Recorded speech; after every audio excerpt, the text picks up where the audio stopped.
उसके अलावा स्टूडेंट्स, जब हम बात करते हैं गाइडेंस ऑफ पब्लिक सर्वेंट्स की, जैसे कि वी डिस्कस्ड अर्लियर कि आपके जो सिविल सर्वेंट्स हैं वो और ब्यूरोक्रेट्स थे, तो एक बहुत बड़ी नीड थी कि आपके जो मुसलमान ऑफिसर्स हैं उनकी शमूलियत हो गवर्नमेंट में। इसी तरह with the passage of time public servant जो कि सिविल या मिलिट्री से रिलेटेड थे वो इंक्रीज किए गए, और कायद आज़म रहमतुल्लाह अलैह ने उनको काफ़ी इनकरेज भी किया। उन्होंने एक एड्रेस किया पब्लिक सर्वेंट्स के लिए, वो हम देख लेते हैं कि वो क्या था। You do not belong to the ruling class, you belong to the servants. Make the people feel that you are their servants and friends. Maintain the highest standard of honour, integrity, justice and fair play. Students, 25 मार्च 1948 में कायद आज़म ने ये address किया था। इसका मफहूम ये है कि उन्होंने बेसिकली आपके जो ऑफिसर्स हैं, जो आपके पब्लिक सर्वेंट्स हैं, ख्वाह वो सिविल ऑफिसर्स हों या मिलिट्री ऑफिसर्स, उनको ये कहा है कि आप रूलिंग क्लास में से नहीं हैं, आप यहाँ पे इसलिए हैं ताकि आप लोगों के लिए मदद कर सकें, उनकी मसले मसाइल को सॉल्व कर सकें। बच्चों, regarding the fighting of regionalism, और उन्होंने ये कहा कि we are now all Pakistanis, not Balochis, Pathan, Sindhis, Bengalis and Punjabis and so on.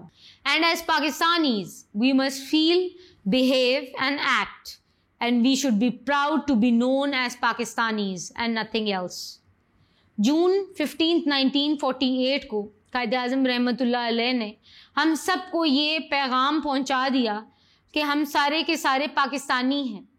जैसे कि अनफॉर्चुनेटली हम आजकल अपनी अप्रोच देखते हैं कि हम अपने आप को अपने प्रोविंस से रिलेट कर देते हैं, तो कायद आज़म ने हमें इस मैसेज के ज़रिए ये बताया है कि हम बलोची, सिंधी, पठान, बंगाली या पंजाबी नहीं हैं, बल्कि हम सारे पाकिस्तान का पार्ट हैं और हमें यूनाइटेड रहने की ज़रूरत है। उसके अलावा कायद आज़म रहमतुल्लाह अलैह ने इनॉग्रल सेशन जब किया अपने कॉन्स्टिट्यूएंट असम्बली का पाकिस्तान का, तो उन्होंने ये कहा, we are lucky that we are not starting at that as.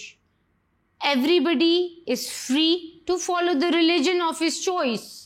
All citizens of Pakistan shall have equal civil rights irrespective of the religion and creed. Students, जैसे कि हमने सारे फर्स्ट चैप्टर में भी डिस्कस किया, सेकंड में भी, कि आपकी माइनॉरिटीज़ जो हैं उन्होंने एक बहुत इम्पॉर्टेंट रोल अदा किया था पाकिस्तान की फॉर्मेशन में। तो कायद आज़म रहमतुल्लाह अलैह का एक विजन था कि पाकिस्तान एक ऐसा मुल्क होगा जहां पर आपकी माइनॉरिटीज़ के पास फ्रीडम होगी और वो किसी भी रिलीजन या किसी भी कास्ट या क्रीड से बिलोंग करते हों, वो अपने मज़हब को फॉलो कर सकेंगे। तो उन्होंने ये एड्रेस में बहुत साफ अल्फाज में जाहिर कर दिया।